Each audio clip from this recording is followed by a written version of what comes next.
So, welcome to another episode of the Swedish Dissidents Club's podcast, where we find individuals who are also dissidents outside of the Swedish borders. And today I'm joined by Micha Kobs, and he is a German brilliant mind. And before I let you talk, Misha, I'm just going to make a presentation of you that summarizes you in one tweet.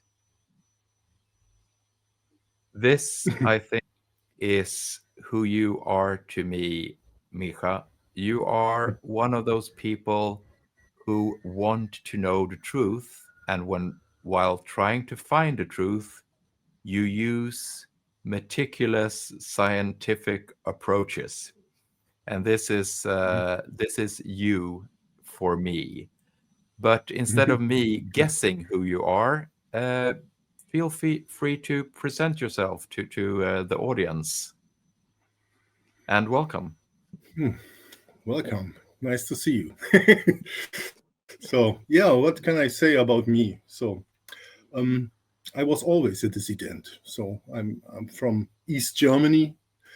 Uh, spent some years in Africa in my childhood, and then I founded a punk band because I was very unsatisfied in East Germany, and so I became the enemy of the state, you can say.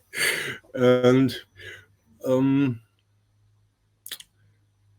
I had the chance for one study because of some connections after school, and that was engineering. So I studied medical engineering because there was nothing else I could do in the East.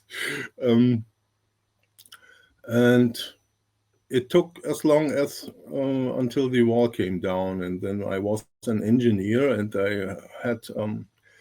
I never felt like an engineer. So back then I always felt more like an artist. So I had tried to get a study of theater directing, but there was no way for me in East Germany because the Stasi was against it, and they immediately asked it when I tried, and they said no way. So when the wall came down, there I was an engineer, but no engineers from the East were needed. So all the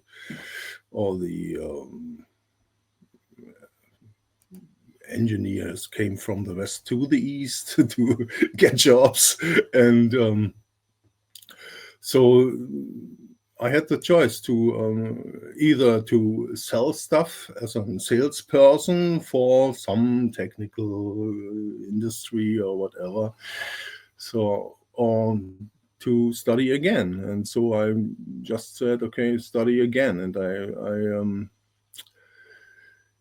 finally studied film directing, and found out that even East German film directors were not that much like it in the reunified Germany. And so I had a lot of jobs. I wrote screenplays, I edited films, made sound stuff and whatever or web pages in the end. But in all the rest of my time, and that was a lot, I fused my expertise to one sensor, and I know a little about imagery, how to get what digital images should show or not should show, and I know the technical stuff enough to understand the physics of certain processes, and looked at these events that change history. For example, it started with 9/11, of course. So it was a shock to everyone, and everyone wanted to find out what really happens. unclear until today, in my view. So, but from there on, other events. But you say you started with 9/11, and Yeah, I myself remember starting to question things. I went by way of World Trade Center 7, I think it was, mhm, and I mhm, started looking at the physics, the basic physics, and mhm. mind you, my knowledge of engineering is quite shallow, but even I understood that there were difficulties to replicate this failure in the construction.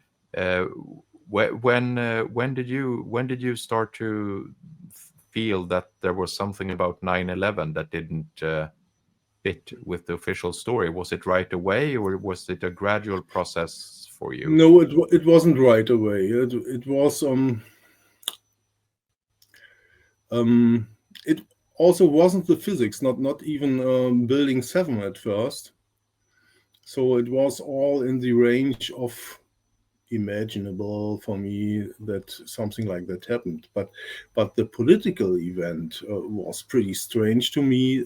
That some guys from nowhere can hijack 4 planes and do that stuff. That was pretty strange. The next strange thing I imagine, I remember, was these passports that lay on top of the rubble, Yeah, completely unharmed, and the stories around that were so strange that some guy from Secret Service or whatever found it and gave it to a policeman right next to him, and so completely, so it never happens. It's a 1 in a million billion chance that something like that happens, and it happens in the case of 9/11 100 times. So it's pretty much like the Skripal case. We had this fun thing with Tim together, for example, to ask Grok here some AI tool about the single events and the probability of occurrence. And in the Skripal case, we came to a 1 with 49 zeros as a chance to occur together. So it's funny thing, and there's some stories about 9/11 I still find amazing. So, for example, my best story about 9/11, I could say, is that there was this guy, what's the name? Abdul Aziz. yes, Abdul Aziz, he was on a plane AA-11 that ran into the North Tower. yeah, And the FBI had a big problem to find out who this guy is. So in the flight manual, he was only, the names were shortened of 5 letters or something like that. And then they found one guy, they searched, he left the flight school in Miami and went back to Saudi Arabia, and they were absolutely sure he is the guy.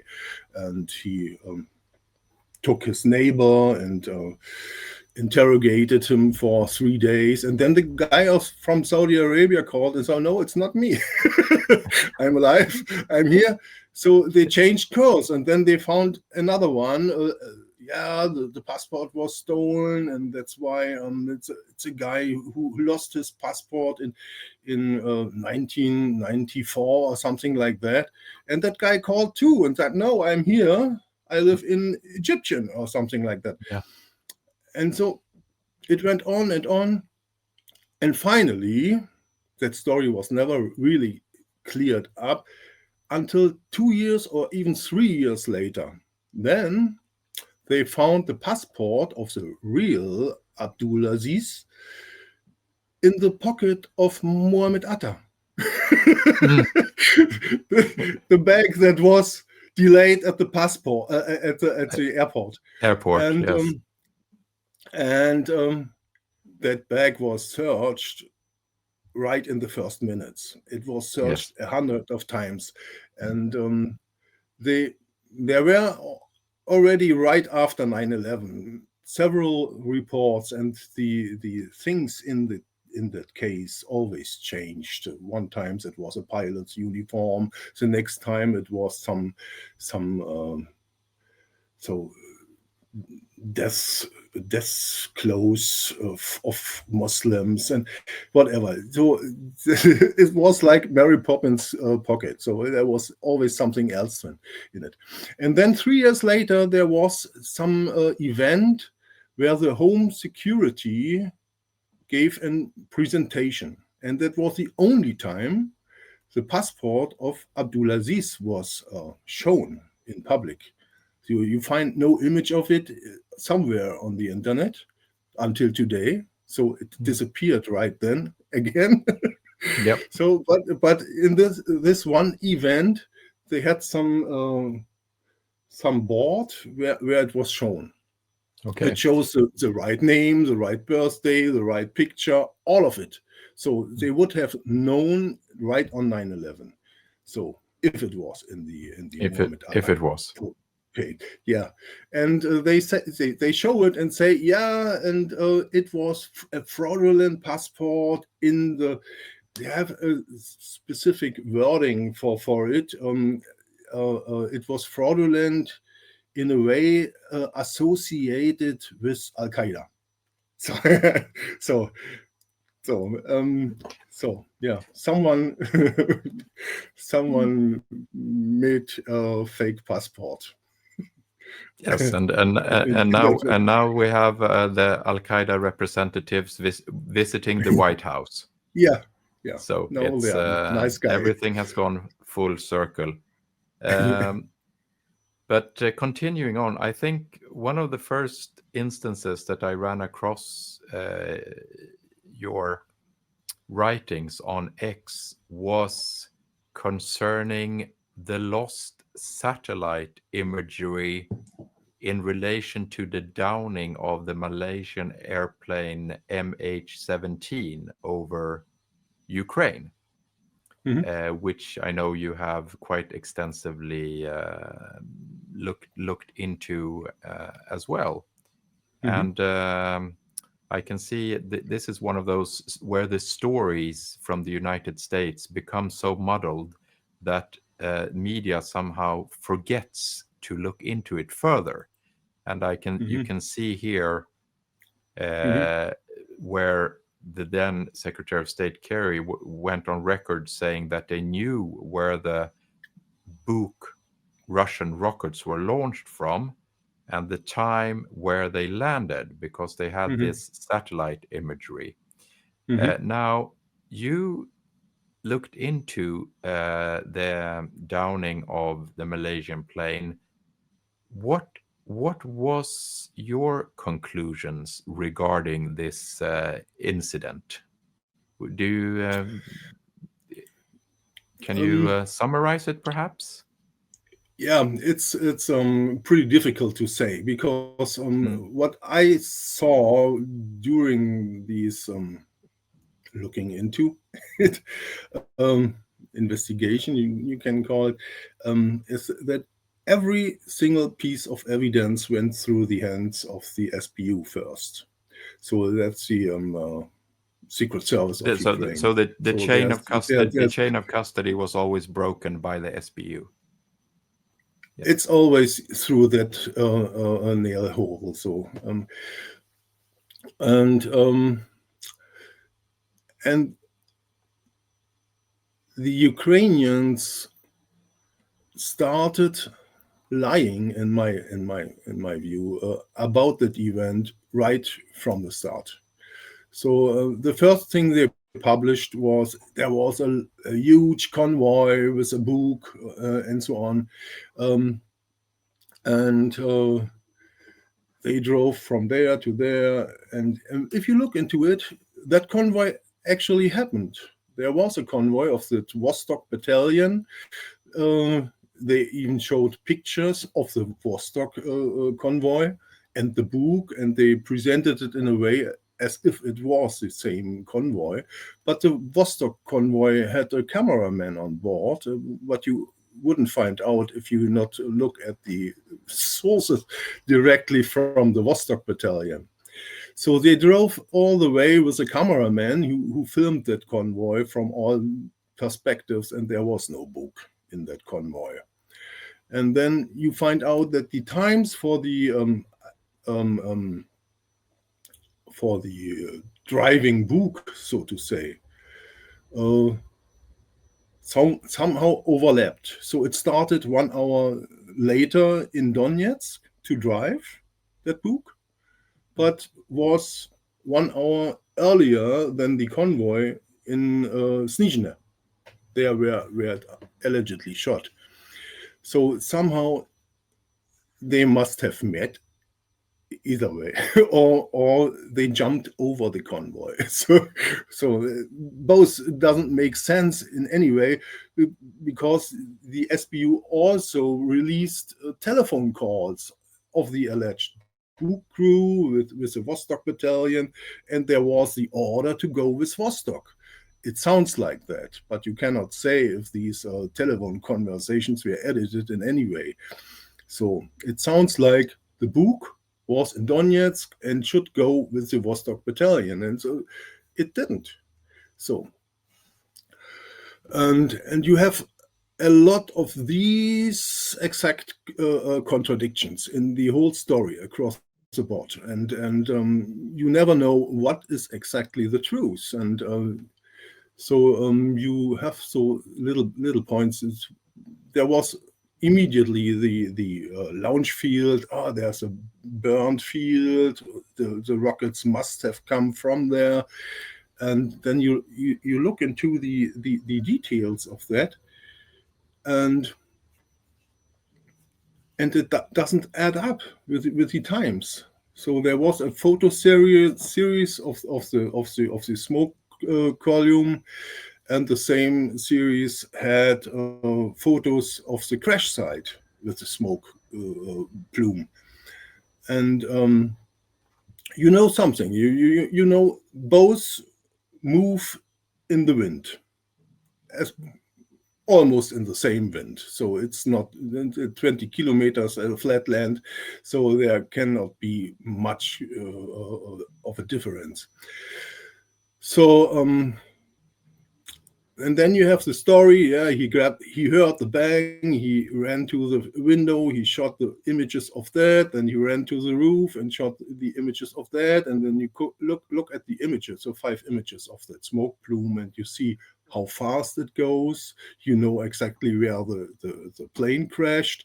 Then you can calculate how fast the wind goes, and then you go back to the other images, and you know a few things about it. You know how long the rocket would need to reach the plane, about how long the plane needs to drop from the sky, and then you see the smoke in the wind going 3,000 meters about, and that time doesn't add up. So you can, the only conclusion you can come to is that the rocket that hit the plane came not from that burned field, but at least 2 kilometers farther to the east.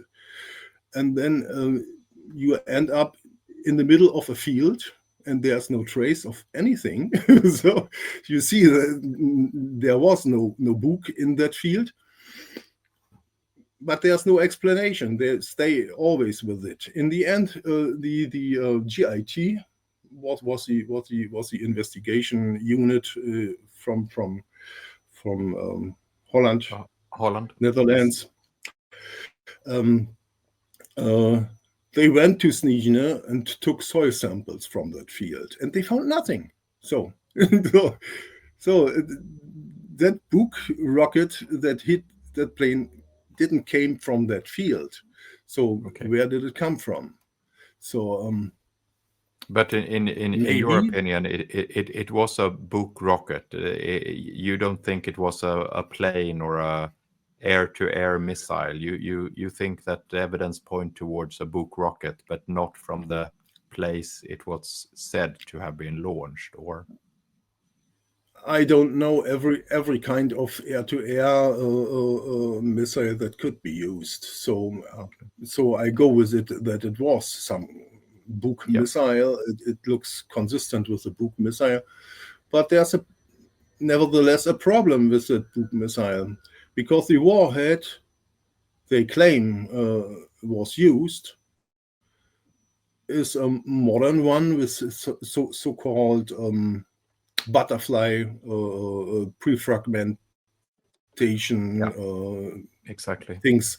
So you have some thousands of that go outward, build some kind of donut that flies outward at 3,000 meters per second and hits through the skin of the airplane. Yes. So from these some sound of fragments, you should see at least some of the impacts that look like a butterfly, but there's none. There's Okay. nothing of it. So you have a lot of holes, but nothing that looks like a butterfly. It was one thing the Russians said. So where are the butterflies? And they finally found 4 butterfly fragments. And that's interesting too, because 3 of these 4 were found in the bodies of the pilots, and these pilots went through the SBU. so they gave the bodies to the SBU, and then the SBU gave it to some medical institution, and they found 3 butterflies in the bodies. That's, in my opinion, even also pretty unusual, because the speed of these elements is so high that you would expect that it goes right through such a weak body. so 3, they found 3. So there's nothing to see on the airplane, but they found 3 in the pilots. And then there was a 4th butterfly element, and that was found by an journalist. Is he from the Netherlands or Dutch? He is called Ackerman. He went to the crash site and took photos of how he find that butterfly element. Unfortunately, it turned out that he found it in the water, inside some big piece of debris from the airplane. And it turned out that that piece of from the airplane was turned over by some people in the days before. So it lay right on the other side. But he finds it lying right there. So you wonder how it could end up there if the piece was turned over. So and these are the 4 butterfly elements. Okay. That we have found. And also I noticed, let's see if you remember this piece of edited evidence that was used by I think both the Dutch and the Bellingcat investigations. Do you remember? Do you remember this picture where they kind of edited the story to fit, edited the flight path to fit their story? Strangely, all, even the Russians and all the Western institutions that looked into it apparently used the wrong angle of the airplane for all these so-called flyout models. The Russians, at some point, the Russians intervened and said, it cannot be a Buk missile from us, and they made some presentation. You see here in the background that what is so grayed out. They made a presentation about it. So it's not really known what they told the Dutch investigation, why it cannot be a Buk missile. But the Dutch investigation took that presentation, cut the picture out, as seen here, and said, here is the Russian confirmation that it was a Buk missile from right that place. So they turned it 180% in what it should say, and took it as a confirmation. But the interesting thing is the angle of the airplane, because if you look into that paper, I show the outcome of all the flyout models. So there were Kiev Institute of Investigation, I think, was one of it, KRI. They were the best at it. So they took, allegedly, they took the position of the missile in relation to the body of the airplane.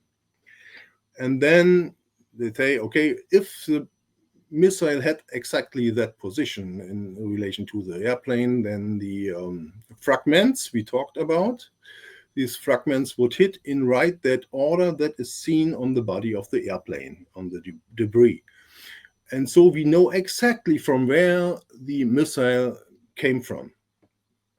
So they make a model and go backwards the trajectory and allegedly hit exactly that burned field in south of Snichne. And some of these flyout models, I don't know exactly who, the Netherlands did one of these flyout models and so on. But the Kiev Institute gave a very little area that as a result. So they had an error range of 2 degrees in total. So, and right in the middle was a burned field. So they were very, very precise. And then you find out that they all took the wrong airplane angle. Then you have to ask, okay, if they are so precise, so a Buk missile can change course for about 2 degrees during flight to correct the angle to the airplane. So they shoot it first. So to explain it, they calculate the future trajectory of the target, so of the airplane, Yes. and that flew steady. It's the same speed, same direction. There was no change during that period of time. So they calculate where the airplane will be in flight time of the missile and shoot the missile in that direction. And if the plane goes straight ahead without any changes, then the missile would hit straight ahead. So, but they say, okay, if the target can starts to maneuver in some way, the Buk missile is even at that speed able to change course for about 2 degrees. So, and that is the range the Kiev Institute gave for their field. So they were really very precise. So, Yes. and now you find out. So all these, you see the black trajectory of the airplane here. That's 115 degrees. Strangely, that 115 degrees is the magnetic heading in the flight data recorder. So it's not the true angle. So you have to turn it for a bit. I don't know exactly what it was. 7 degrees change. I think you have to subtract or add. You have to add, I think, to the subtract. So you have to calculate it. So yes, means you have to translate the magnetic heading first in the true heading, and then you have the wind that changes the airplane body to go in that direction. So, and that wind that blew from the southwest. So the plane must turn in the other direction against southwest. to fly in that direction. And we have here the tracks of a flight recorder, flight radar 24, and whatever these platforms. They receive the RDSR data. That's a signal the airplane sends all 4 seconds or something like that. And there are a lot of people around the world who record these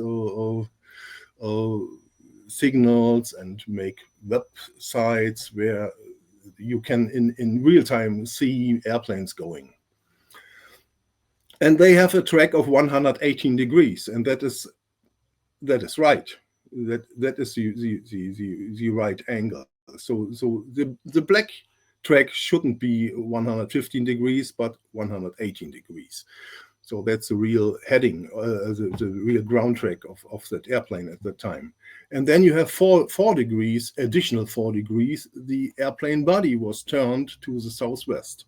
So in the end, the airplane was at 122 degrees, not at 111 degrees, what they use. So you have a difference of some 8 degrees, and that would turn all these flyout models to the south. So if they are as reliable as they say. Yeah. So, but allegedly there was not a smoke plume, there was no burned field. So in other words, they just took some bullshit and claimed we have a precise model and that shows us that the missile came from right there. But that was the conclusion first, and all the rest is just BS. So there is a probable cause to suspect that there have been a puzzle made in order to make the fiction fit the facts, or the other way around. Yes, exactly. So and this I would say this is one of those instances, because as we said in the beginning, the United States said that they had satellite imagery that proved this happened as they said, and of course these images failed to appear, and this failure to appear, I think you can return to. And there was another investigation that you did which was also quite meticulous, and where other people have looked into as well.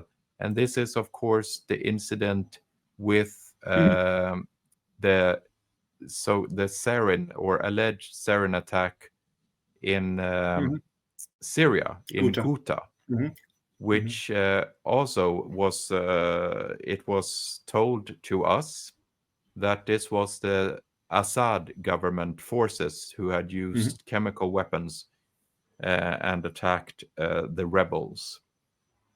But they also said they have satellite images. Yes, and here once again they said they had satellite images, which also didn't appear. And this was, I would say, also proven to be a lie. How did you go about looking into this? Do you remember? Or why did you start researching Ghouta? I came, if I recall it correctly, I came a bit later to all these Syria problems, and met people online who already dealt with Ghouta, including Bellingcat, who were very strongly investigating that, with drawing circles and whatever to find out. So, but I stumbled on one thing. In the report of the UN, there was one impact of one of these rockets, where the UN report claims that was embedded in the mud, so that it exactly points in the direction from where it came. That's the usual thing, and I think it is right what he said, that the missile exactly points in that direction. And then they gave an angle of, what is here, 285 degrees. That's what in this image is. So that's the UN angle from the report. So Human Rights Watch, 1 day or 2 days after the report was released, made this image that is burned into the mind of everyone who looked at it at that time, claiming that the rocket came from the Republican Guard. And all the stories until today are essentially about it. So that image. So I looked at that rocket, and there is one video showing these UN investigators, Hellstrom and how they all call. They show them at that rocket doing some measurements, taking soil samples, and then you have one frame where the camera is exactly behind the rocket. So you can look over that tube where they embedded some Grad missile to propel it. And you see the buildings in the background. And then you can find out what the angle is. And you see it's 30 degrees wrong. So it's a 30 degrees other angle, that special rocket came from. And then you ask, how is it possible that in the UN report the angle is 30 degrees wrong? So you cannot measure with a compass and get it 30 degrees wrong. It's absurd. So, of course. So, and it points exactly at some barracks. And allegedly the brother of Assad was the head of that army barracks there. The next thing what happens was that two weapons experts, Postal and Lloyd, who was still alive at that time, two brilliant heads who did such calculations for the Pentagon at that time. Yes, they were with the MIT University. Yeah. There was an MIT and worked also for the Pentagon, and they made stuff like these Iron Dome things and what. So pretty high up, and they know what they are doing, and they looked at these all these debris from 12 rockets. You have images of it from all angles, and they put it together with a guy called Micha Kobs, also a brilliant mind. But he's deaf, he cannot hear, he can only see, he sees patterns. So, and they put it together, and Chris did the 3D modeling of the rockets, and so we know how it looked like in the first place, and they calculated, okay, that was a Grad missile that was embedded in the tube, so we know what is the power that drove these rockets on. We know the volume, we know the weight of it, and they calculated a range of about 2 kilometers. So in that image from Human Rights Watch assumed some 10 kilometers. So it couldn't come from there, and it didn't came from that angle. And then you go back, and I wrote a letter to the OPCW and asked it about that angle, and what does it mean? Yeah, it's not our problem. It was a UN report. We have nothing to do with it. That's what it. Yes, because I think you wrote a lot more than that. This is I think this is one of your publications. Yeah. I will of course add all the relevant links. There are a lot of people in the background. So it's not just my work. No. In the end, I was one who just distributed questions all Yes. around. Chris did these great models, for example, and he is very, very good at geolocations because of his not hearing, he sees patterns. So Yeah. even some lamps in the dark, you say, Yeah. okay, look at it. And he looks at some other video in the dark and says, oh, it's the same lamps. Yeah. So something like that. So So perhaps that's the way we were. perhaps like, is this Yeah, is from the Ghouta? something. Yeah. Yeah, Where that's you very can that's a very interesting video.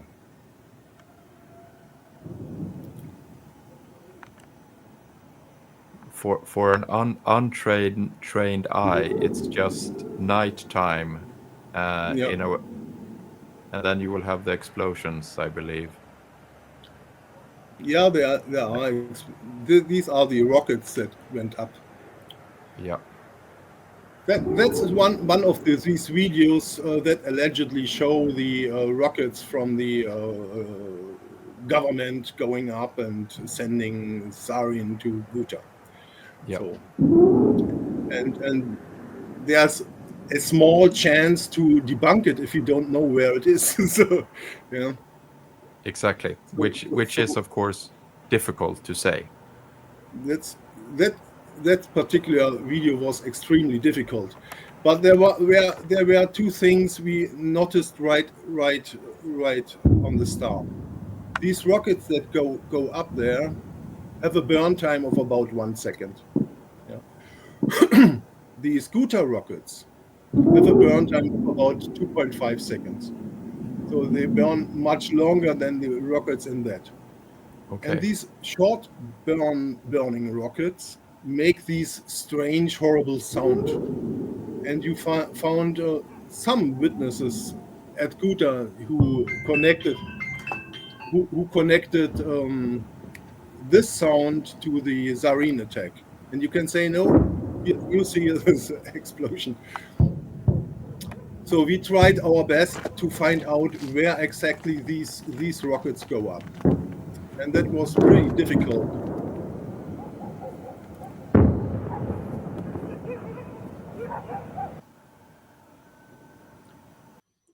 It was pretty Yes, but difficult. this is basically what this is your these are your ingredients. So Yeah, you put in a lot of mind, and you put in a lot of time to produce a version of events that are contradictory to what's more than often reported in the Western media. Do you feel, since you are not, I'm guessing you haven't been interviewed by the Washington Post no.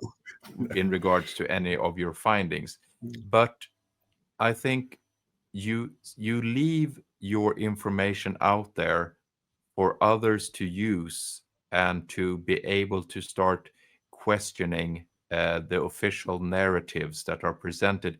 What's your, why do you do it? I mean, why do you spend this time looking into things that I mean, you could just say, oh, well, it was probably Assad. I don't really care. What makes you, like me and like a few other people, want to question what happens? What do you think it is with you that it makes it compulsory for you to say why? I don't know. Maybe I was always that way.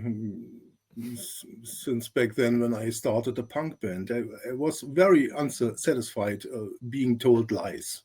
So from higher up, especially. Yep.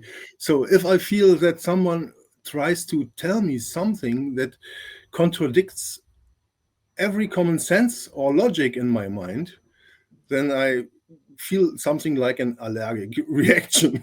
Yeah, so I have to look into it. So so I can question myself if I am just stupid to see it that way, or is there something else?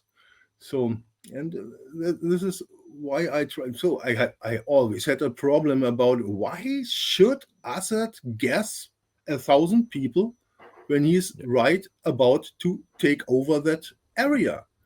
Hmm. So, and then you have the explanation of the Bellingcatish side of the fence, Yep. who try to explain, yeah, um, the the Assad regime always made advances when they use chemical weapons because there was this panic, and so all these jihadis were completely confused and couldn't fight and again, and then the Assad exactly the opposite happens always, always, always.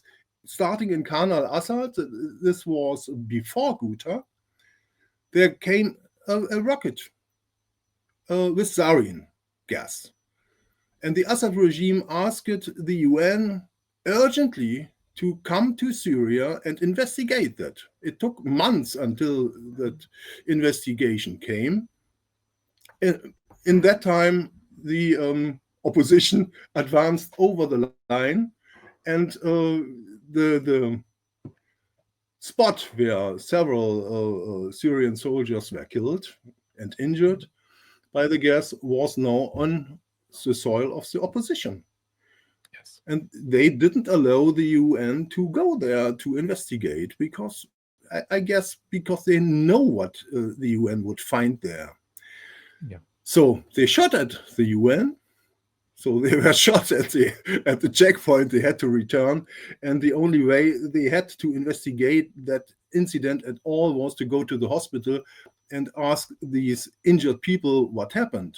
And they all Hmm. confirmed the same story. And so Del Ponte, for example, came to the conclusion, yes, it was very likely sarin in the hands of the opposition.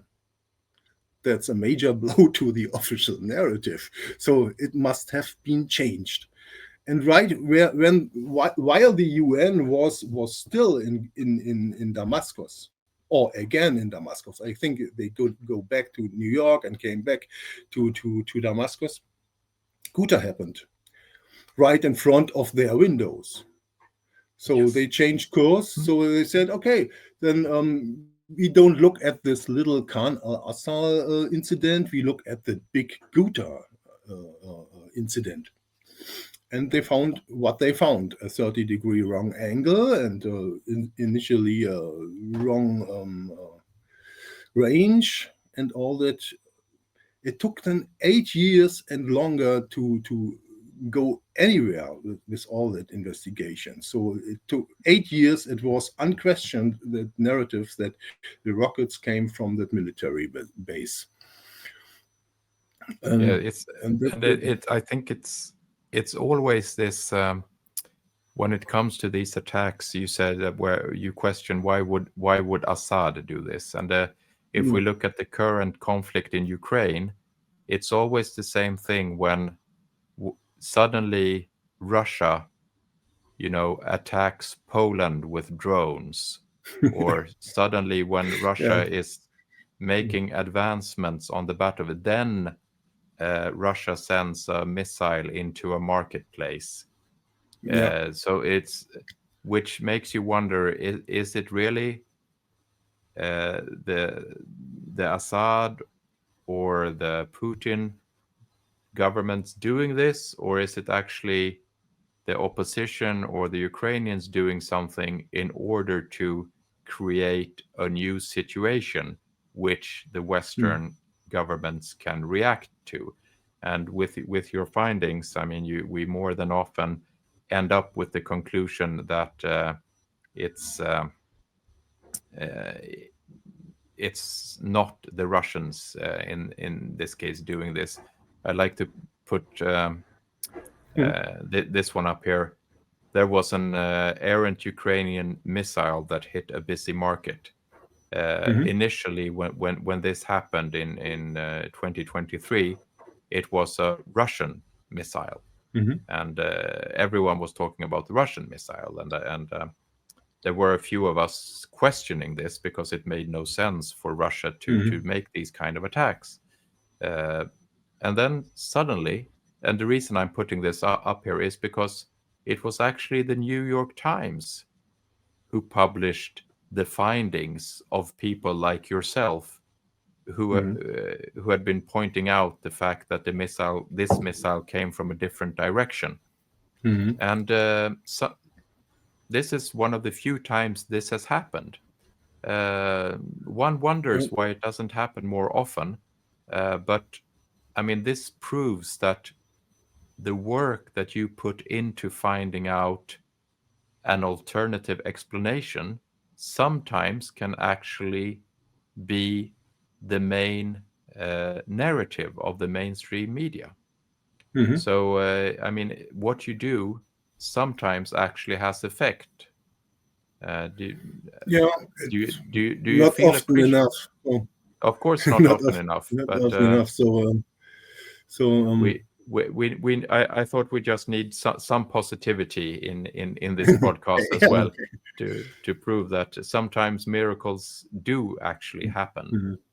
And I would like to go to one of your finer moments, because even though the Gaza war or the Gaza war crimes for now have temporarily stopped, I would say that the Gaza war was one of the worst when it came to propaganda in relation to what happened.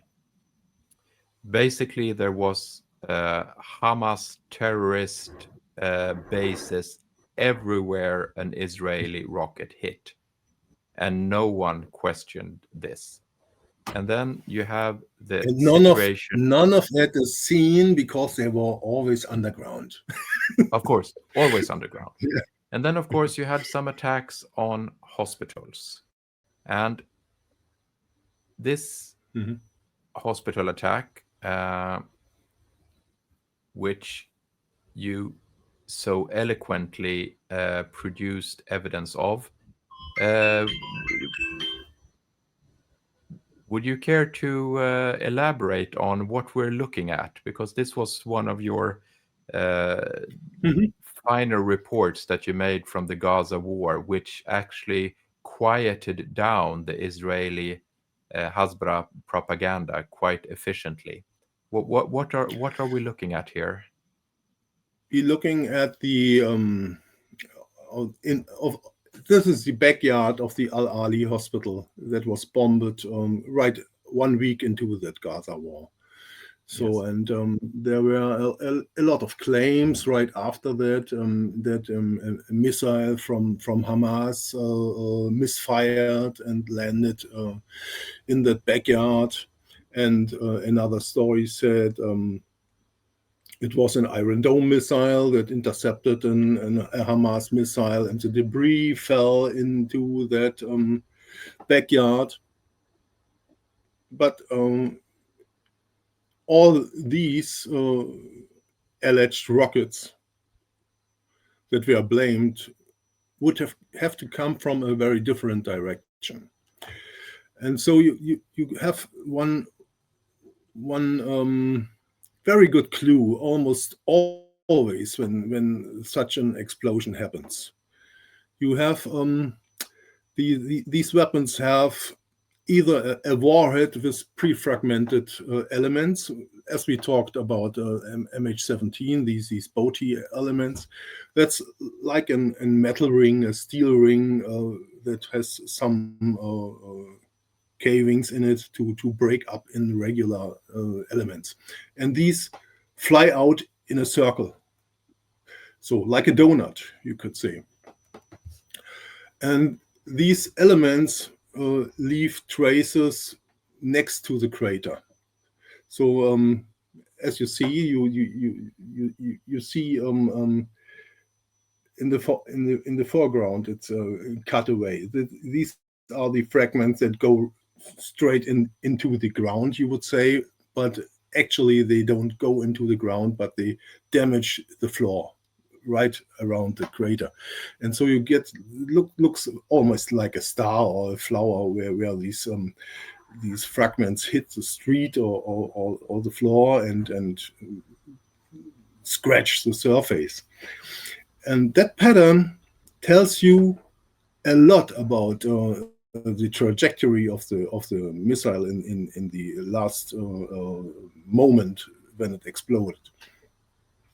And you can use it to actually say from where it came. And that contradicts completely all these other stories. So it came from somewhere above the Gaza City Haber, and that's in the west of the Ali Hospital. And then you get it hit like that, and the impacts across the church in the right here to the far right, that it was a little church, and then you have the buildings. There are some impacts around the roof line, and you get exactly that pattern, and that's reflected right on the street where it hit. And it also explains why all these people, and on the left, that angle, it's that's a lawn in the backyard where a lot of refugees slept with their children. So I don't know how many, 100. Some sources say 500 died. So that's one point. You get the trajectory, and if you go back that trajectory, you see in the background here the three plates with these images of the sky here. These are images from videos I took. I got from the internet, and then you can find the exact camera position where they from where they were shot. And I made a 3D model with these cameras and these backgrounds, and then you can triangulate these trajectories. For example, of the Hamas rockets, you get exactly where they are in 3D space. Also from the Iron Dome rocket that went up and exploded in the sky. And then you have unexplained light points in the air. And you ask, what are these light points? And these light points are exactly from where that rocket has to come from. So, and then you find out, I think I sent you the video of the Al-Quds hospital, where you see the flares of the jets flying over Gaza in the bombing campaign. And they used flares. That's some kind of burning stuff they shoot out of the plane to distract heat-seeking anti-aircraft rockets. So and they used it over Gaza City, and you see two of these Israeli jets, I assume, coming from the seaside. Yeah, here. Yep. You see this is the one. right above. So from the ground, these are the Hamas rockets shooting, and that blue one is going to over Al-Ali, you could say. And on the left side, you see that Iron Dome missile exploding. So now that blue rocket turned right in the moment when the explosions on the ground happen. So I have also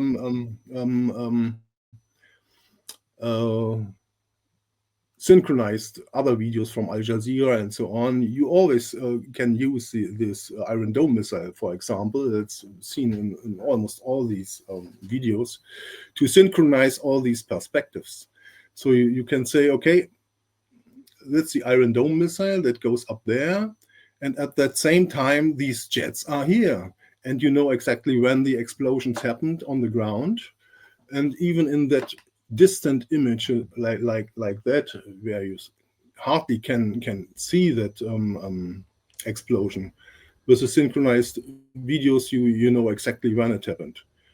And so in the end, the only possible conclusion is that these jets in the air over Gaza City dropped a bomb, and they were lots of bombs. Al Jazeera identified 6 bombs at that time about in the area of the hospital, and the last one hit the hospital. 2 others I identified hit 2 mosques a little bit to the east of the hospital.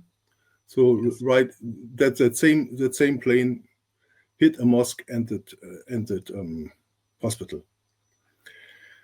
So another question you can ask is what you really see there. That's a huge fireball of diameter of 15 meters or more going up over the rooftops of that hospital. The palm trees immediately got fire. All these cars are burned.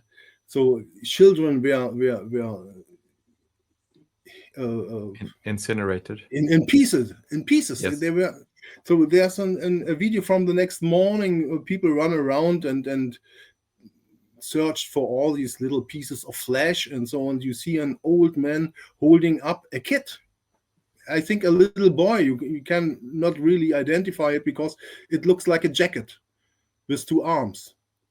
So from the belly upwards. So you have a head and two hands hanging from that skin, and all the body is empty. So these people were shredded into pieces. And there's no Hamas rocket that could do something like that.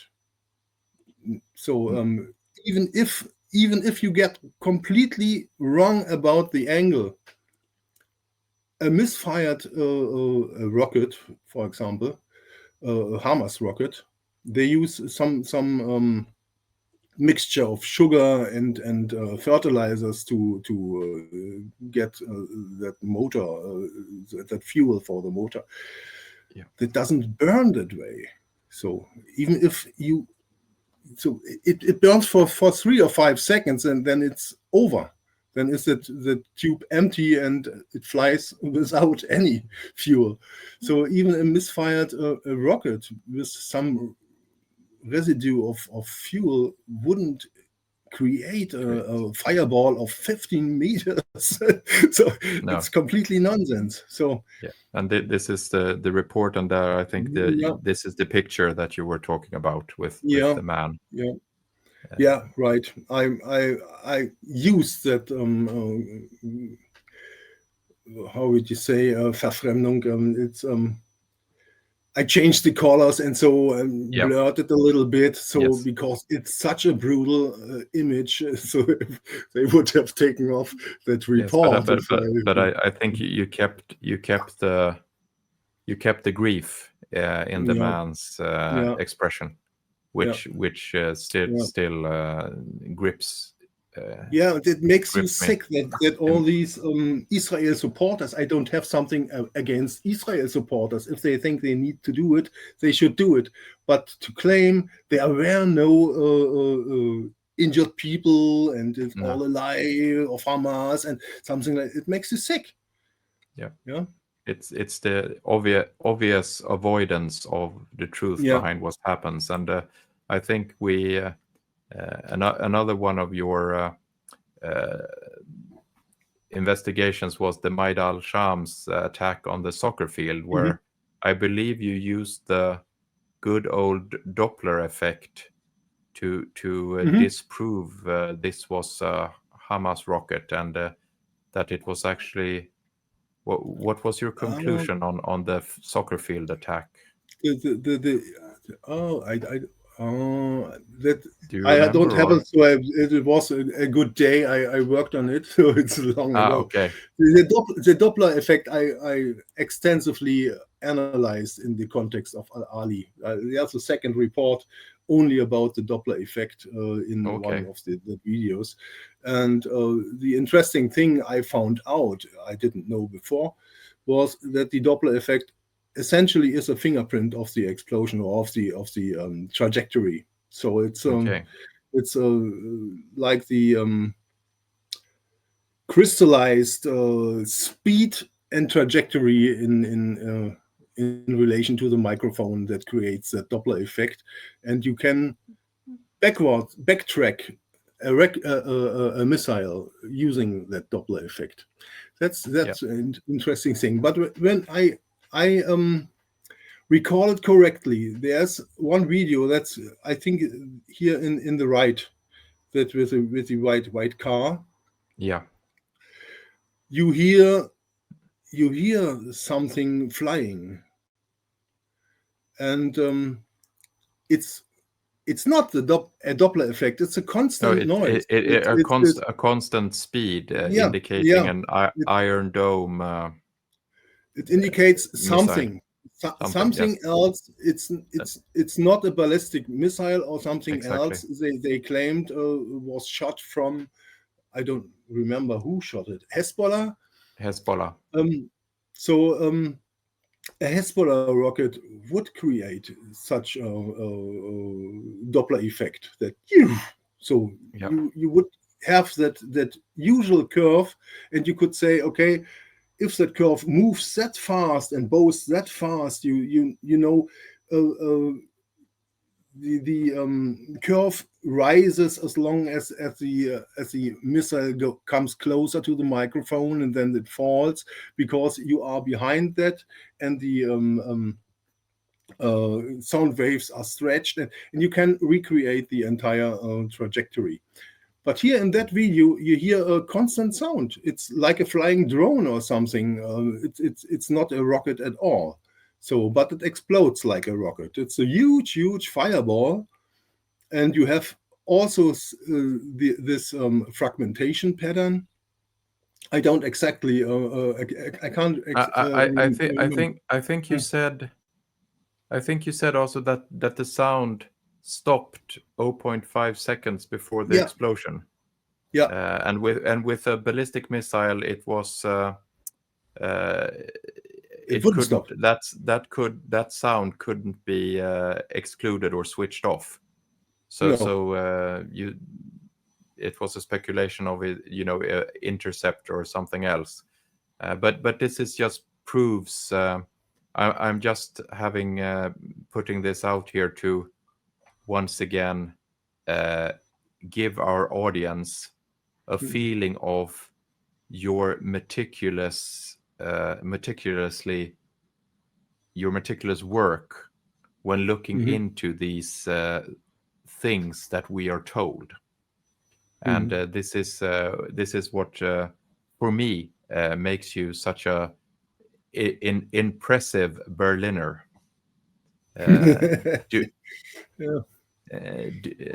Du bist ein Berliner.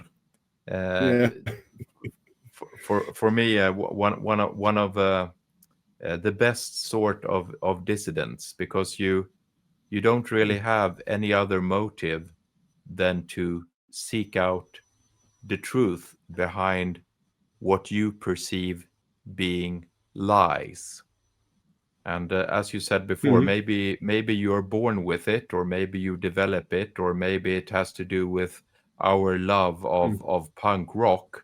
But there is obviously something that unites us and drives us in searching for this truth. And I am on behalf of all the members of the Dissident Club in Sweden. I am very happy and very thankful for the work that you do. And I think you should never feel that no one reads or listens to your work, because I know there are a lot of people out there working against the current narrative who very much appreciate your work. And I am so grateful that you have taken your time to talk to me today about who you are, what your incentives are, and the way you look at a problem in this automatically scientific way, searching for answers that were not given. Yeah, proud to be here. I know your other guests, and I like to be in that circle. Honestly. Well, Exactly. We all of us strive to produce something that our dissident colleagues around the globe can use. So thank you so much, Micha, and hope Yeah, to I speak to thank you you soon too. again. Hope so. Goodbye. Thank Goodbye. you.